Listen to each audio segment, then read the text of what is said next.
ஆண்டவராகிய இயேசுவை நாமத்தினாலே இந்த காலை வேளையில கூட உங்களை யாவரையும் வாழ்த்துகிறேன். கர்த்தர் உங்களை ஆசீர்வதிப்பாராக. இந்த நாளிலே கூட யாக்கோப்பு 5ஆம் அதிகாரம் 17ஆம் வசனத்தை கூட வாசித்து தியானிக்கலாம். எலியா என்பவன் நம்மை போல பாடுள்ள மனுஷனாயிருந்தும் மழை பெய்யாதபடிக்கு கருத்தாய் ஜெபம் பண்ணினான். அப்பொழுது 3 வருஷமும் 6 மாதமும் பூமியின் மேல் மழை பெய்யவில்லை. மிக அருமையான வேதவசனம். இந்த வேதவசனத்தில் கூட எலியாவை குறித்து சொல்லப்பட்டிருக்கிறது. இந்த எலியா நம்மை போல பாடுள்ள மனுஷன் என்று சொல்லப்பட்டிருக்கான். மெய்யாகவே இந்த உலகத்தில் எல்லா மனிதர்களுக்கும் அநேக பாடுகள், பலவிதமான பாடுகள் நிறைந்துதான் வாழ்ந்து கொண்டிருக்கிறார்கள். ஆனாலும் அதே போல்தான் எலியாவும் பாடுள்ள மனுஷனாய் இருந்தார் என்று வேதம் சொல்கிறது. அது அப்படிப்பட்ட பாடுள்ள மனுஷனாய் இருந்தும் அவர் ஜெபித்த ஜெபங்கள் எப்படிப்பட்டது என்பதை நாம் இந்த நாளில் இந்த புதிய மாதத்திற்காய் நம்ம தியானிக்க வேண்டிய காரியம். இந்த புதிய மாதத்தில் ஜெப காரியங்களில் இன்னும் நாம் கருத்தாய் ஜெபிக்க வேண்டும். ஏனென்றால் எலியா கருத்தாய் ஜெபித்தார். அவருக்கு அநேக அற்புதங்கள் அவருடைய வாழ்க்கையில் தேவன் செய்தார். அதுபோல் இந்த புதிய மாதத்தில் பிரவேசிக்க இருக்கிற நீங்கள் ஒவ்வொருவரும் எலியாவை போல கருத்துள்ள ஜெபத்தை நீங்கள் செய்வீர்கள் என்றால் மெய்யாகவே உங்கள் வாழ்க்கையில் அநேக அற்புதங்களை, தேசங்களில், நாடுகளில் அநேக அற்புதங்களை தேவன் செய்ய வல்லவராக இருக்கிறார். இந்த கடைசி காலத்தில் வாழ்கிற நாம் ஒவ்வொருவரும் எலியாக்களை போல கருத்துள்ள ஜெபத்தை செய்வதற்கு நாம் முயற்சிகள் எடுக்க வேண்டும். நாம் கருத்தாய் ஜெபிக்கும் போது பாருங்கள், எலியா ஜெபிக்கும் போது 3.5 வருஷம் மழை பெய்யாதபடிக்கு அவர் ஜெபித்தார் என்று சொல்லப்பட்டிருக்கிறது. நம்முடைய தேசத்தில் நாம் என்ன சொல்லி தேவனிடத்தில் ஜெபிக்கிறோமோ அதை தேவன் கனப்படுத்தி நம்முடைய வார்த்தையை நிறைவேற்றுகிறவராக இருக்கு. அதுபோல் உங்களுடைய வாழ்க்கையிலும் நீங்கள் மழை பெய்ய வேண்டும் என்றால் பெய்யும்படியாக தேவன் உங்களுக்கு உதவி செய்வார்.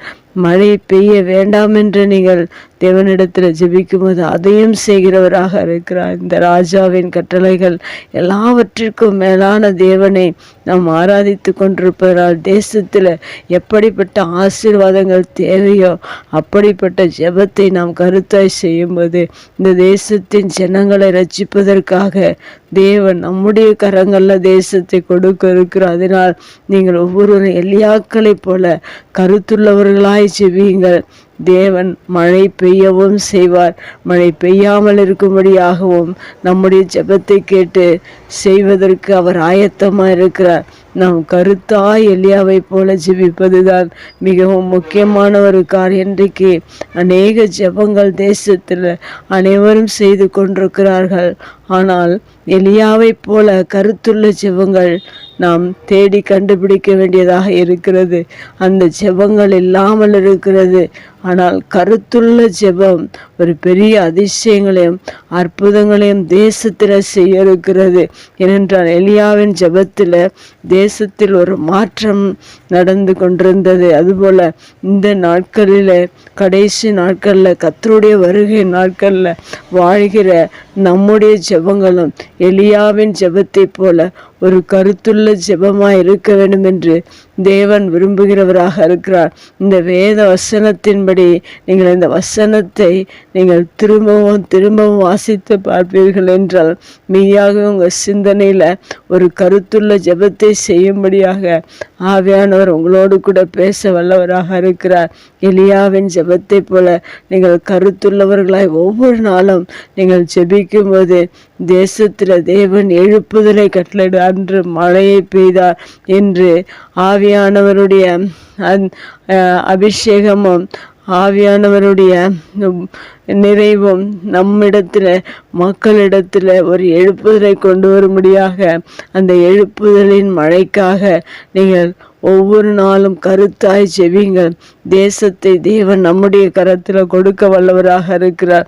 அன்று எலியாவின் வார்த்தையை கனப்படுத்தி எலியா என்ன சொல்லி ஜெபித்தாரோ அதை தேவன் நிறைவேற்றினது போல நம்முடைய இந்த கடைசி நாட்களில் வாழ்கிற எல்லா மக்களின் ரட்சிப்புக்காகவும் ஒரு ஆசீர்வாதமான மழை பெய்யும்படியாக நீங்கள் ஒவ்வொருவரும் கருத்தாய் ஜெபிக்கும்போது தேவன் அப்படியாய் நம்முடைய இந்திய தேசத்தை நம்முடைய கரத்தில் தேவன் கொடுத்து கொடுத்து ரட்சிப்பை கொடுத்து எல்லா மக்களையும் பரிசுத்தத்தின் பாதையில் நடத்துவதற்கு நம்முடைய கரத்தில் அதிகாரத்தை கொடுக்க வல்லவராக இருக்கிறார். கருத்தாய் ஜெபிப்போம்.